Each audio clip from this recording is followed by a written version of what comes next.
What do you feel about that hitting the wall phrase? I think it's an accurate depiction of a natural phenomenon.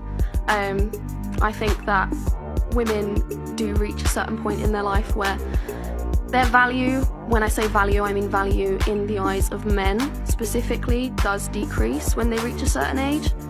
In terms of fertility, obviously you're older, you're not as attractive, but also like you've had more life experience, and I think the majority of men want a woman that hasn't had a lot of life experience because they want to build that life with you.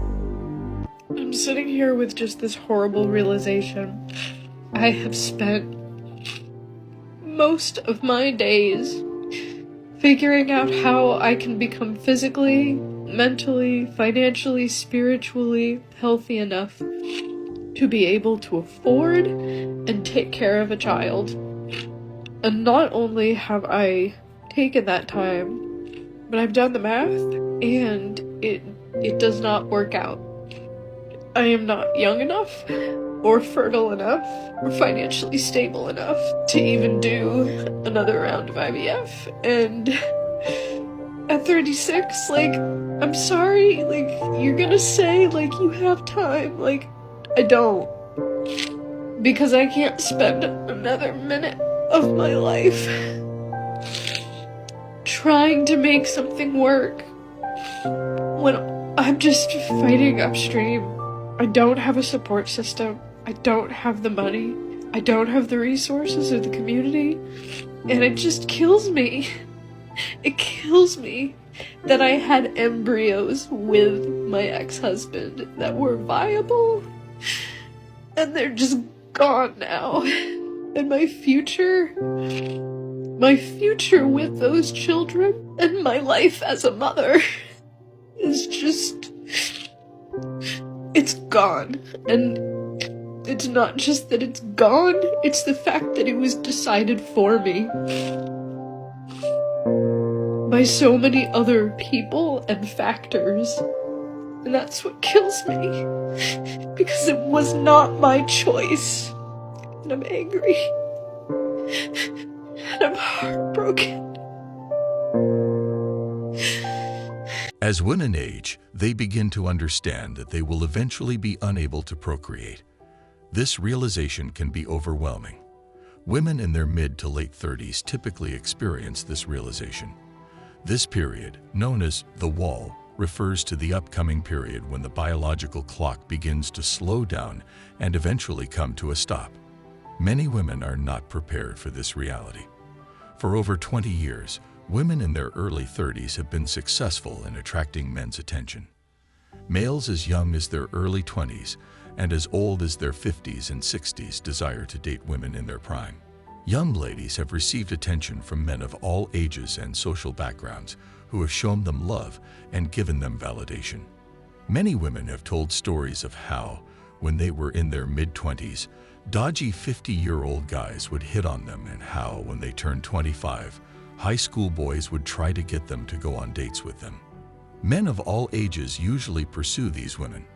In this sense, the world is open to men but not to women. Women reach the pinnacle of their lives in their 20s, and after that, their value begins to fall. Men, however, reach their peak after their 30s, and their value continues to rise until their 50s. When they are in their 20s, most women can easily catch the attention of men of any age. However, beyond the age of 30 to 35, when their appearance begins to deteriorate, the interest of teenagers, 20-somethings, and even men of their age starts to fade as they start to focus on younger women instead. Many women believe that the men in their age groups don't treat them fairly. Women who are 35 years old question why guys their age don't want to date and marry them. In actuality, a 35-year-old man with a job, resources, and a car can seduce younger, more attractive women in their 20s. Before becoming engaged and eventually getting married, most men need to spend a year or two getting to know a woman. Because of this, if a man marries a 35-year-old woman after undergoing this process, she won't give birth until she's 38, thus decreasing her chances of having children. Women in their early to mid-30s must start thinking about males in their late 30s, 40s, and possibly even 50s as potential partners. Many of these older men are now the only ones left on the market because they have already had children and marriages. If these men are divorced, they likely already have children, and they might want a second wife. Some of the mid-30s women do not seem to want to accept this. They claim that only older men are looking at them, and they find it repulsive. These same ladies spent their 20s hopping from one fling to another, and now they're confused about what happened. They didn't anticipate finding themselves in this situation, and things weren't supposed to turn out this way. Many of them find it shocking that men select women rather than women selecting men. It's challenging for women to accept that they aren't being pursued in the same way they once were, since the natural order of relationships has been turned in favor of males. Only a small percentage of guys who have been physically burned by women have an understanding of the plight of women in their 30s. These are now the men they choose to date instead of the entire male side of the human race. It's even worse for women who have an obsession with having babies. They don't care how they can get one because they want a child so desperately they will sleep around with any man.